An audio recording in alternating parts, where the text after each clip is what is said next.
Leadership style I think I implemented during this project was the goal-oriented style of leadership, where we focused mostly on the task at hand, but it did give us kind of narrow vision, and overall it led the group, and especially myself, to overlook some of the things that were done poorly because we were so focused on what we had to do now. We didn't give it a lot of time to actually go back and edit what we had previously done.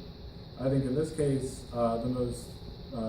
the style of leadership that would be most fit for this kind of project would be situational, where we take a look at what our group members are like and what we actually have to do to come up with a leadership style that kind of fits. It's like a custom-made style leadership fitting to what we have to accomplish. Another thing that I had to keep in mind as a leader, was my relations with my group. Overall, I think everyone got along pretty well. There wasn't a lot of arguing or anything like that, but I'll go into more detail here in a bit. A couple of things I think I did well as a leader was mentoring and teaching. A lot of the concepts that we had to do during this course were completely brand new to us. Like we had typed up surveys and collected survey information before, but the types of surveys that we had to do here were very specific, and it took a lot more work than we had previously done in other classes. I feel like I also did a very good job in conveying the assignments. We had a set schedule every week to meet as a group. Whether or not we actually accomplished that was a whole other story, but in these meetings, I would talk about what assignments were coming up, what we had to do, and how we go about doing them. And the next thing is delegating. During these meetings, we would kind of split up and divide up the work. Like, this person would do that, this person would go, fill out get some surveys filled out, something like that.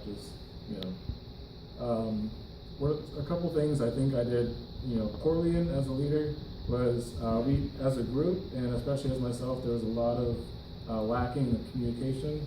A lot of people in my group misunderstood what they were supposed to be doing. My inexperience as a leader might have hindered, the group a little bit. I had never been put in a position like this before, so everything I was doing was kind of brand new to me. And when it came to relations with my group, I was respected. I was popular with them. We all got along very well, but there wasn't a lot of respect for me as a leader. All right, so the next chapter we're going to be talking about is chapter 10, which is on team building and teamwork. A little overview of the chapter is defined in the textbook.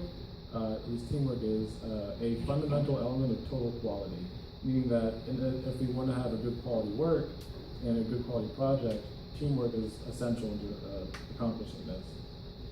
In order to have a good quality work, we have to work as a team effectively and efficiently, meaning that everyone has to show up on time, the quality of work has to be good, and everyone needs to understand pretty much what they're doing and get everything done in a timely manner.